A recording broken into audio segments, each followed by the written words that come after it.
Aerodynamically, the bumblebee shouldn't be able to fly. But the bumblebee doesn't know that. So it keeps on flying anyway. Mary Kay Ash. Welcome back to Ariadne's Quotes of Wisdom, episode 13.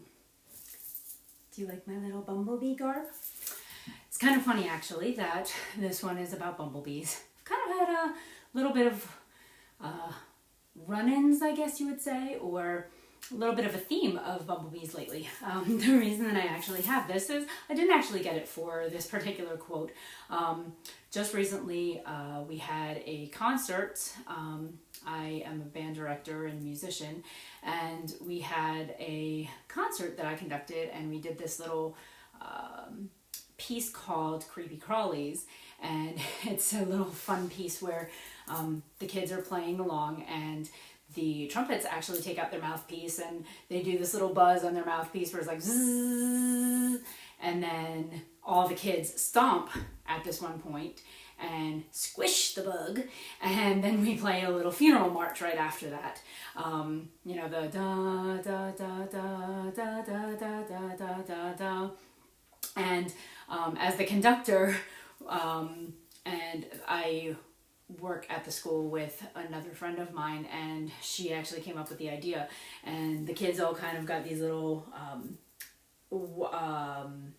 the little wiry antennas and put them in their hair, and I got this to conduct the piece, and I got the bee in particular because I actually had another run-in with bees. And this is all before I even realized that one of the quotes that would be coming up is bees. So it's kind of interesting that I kind of have a bee theme going on right now. So kind of makes me contemplate, what are bees trying to tell me right now in my life? So that for another day, I guess. But before that, I actually had, and I'll actually post this kind of before the quote or maybe after the quote. I was sitting ready to teach in a different school, private lessons, and I got to the school early in between my two schools, and I was sitting in my car and waiting before I actually had to go into the school, and there was the most fascinating thing I had ever seen, and the pictures don't do it justice, absolutely don't do it justice. So what you see in the pictures doesn't even compare to the experience I had. I've never seen anything like this before.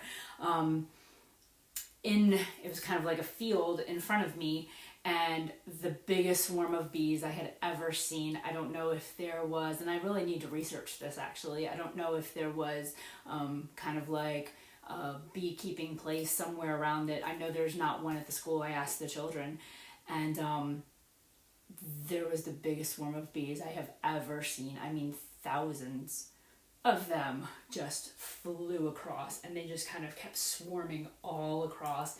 There were about, 20 that landed on my car all at once, and I was so glad that I actually had time before I needed to actually go into the building, and that I didn't need to get out of my car at that time, because it was so insane. I mean, it literally felt like it was the apocalypse. It felt like something out of a movie. It was incredibly insane.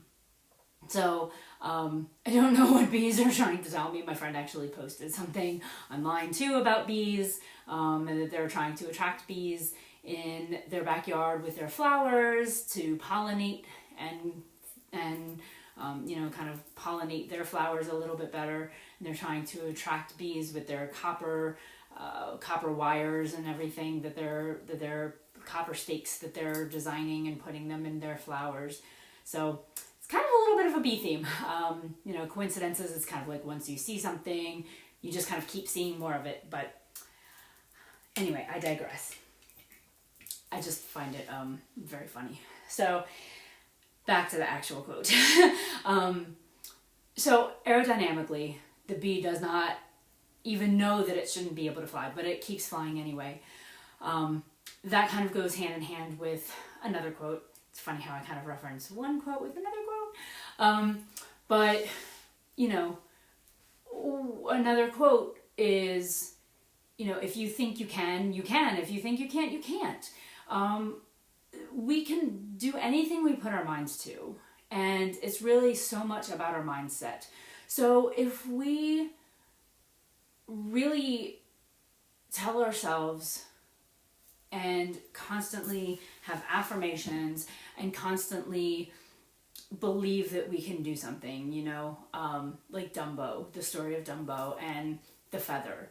That feather obviously was just a totem. It was not anything that really made him fly. It wasn't anything magic. It was just something that made him believe that he could fly.